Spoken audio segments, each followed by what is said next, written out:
വിശുദ്ധ ലൂക്കായുടെ സുവിശേഷം 4-ാം അധ്യായം 1 മുതൽ 13 വരെയുള്ള തിരുവചനങ്ങൾ. മരുഭൂമിയിലെ പരീക്ഷ. യേശു പരിശുദ്ധാത്മാവ് നിറഞ്ഞവനായി ജോർദാനിൽ നിന്നു മടങ്ങി. ആത്മാവ് അവനെ മരുഭൂമിയിലേക്ക് നയിച്ചു. അവൻ പിശാചിനാൽ പരീക്ഷിക്കപ്പെട്ട് 40 ദിവസം അവിടെ കഴിഞ്ഞുകൂടി. ആ ദിവസങ്ങളിൽ അവനൊന്നും ഭക്ഷിച്ചില്ല. അവസാനം അവന് വിശന്നു. അപ്പോൾ പിശാച് അവനോട് പറഞ്ഞു, നീ ദൈവപുത്രനാണെങ്കിൽ ഈ കല്ലിനോട് അപ്പമാകാൻ കൽപ്പിക്കുക. യേശു അവനോട് പറഞ്ഞു, അപ്പം കൊണ്ട് മാത്രമല്ല മനുഷ്യൻ ജീവിക്കുന്നത് എന്ന് എഴുതപ്പെട്ടിരിക്കുന്നു.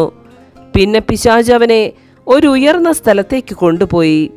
ഭൂമിയിലെ സകല രാജ്യങ്ങളും ക്ഷണനേരം കൊണ്ട് അവന് കാണിച്ചു കൊടുത്തു. പിശാച് അവനോട് പറഞ്ഞു, ഇവയുടെ മേൽ എല്ലാ അധികാരവും മഹത്വവും നിനക്ക് ഞാൻ തരാം. ഇതെല്ലാം എനിക്ക് നൽകപ്പെട്ടിരിക്കുന്നു. എനിക്കിഷ്ടമുള്ളവർക്ക് ഞാനിത് കൊടുക്കുന്നു. നീ എന്നെ ആരാധിച്ചാൽ ഇവയെല്ലാം നിന്റേതാകും. യേശു മറുപടി പറഞ്ഞു, നിന്റെ ദൈവമായ കർത്താവിനെ നീ ആരാധിക്കണം, അവനെ മാത്രമേ പൂജിക്കാവൂ എന്ന് എഴുതപ്പെട്ടിരിക്കുന്നു. അനന്തരം പിശാച് അവനെ ജെറൂസലേമിലേക്ക് കൊണ്ടുപോയി ദേവാലയ ഗോപുരത്തിൻ്റെ ശൃംഗത്തിൽ നിർത്തിക്കൊണ്ട് പറഞ്ഞു, നീ ദൈവപുത്രനാണെങ്കിൽ ഇവിടെ നിന്ന് താഴേക്ക് ചാടുക.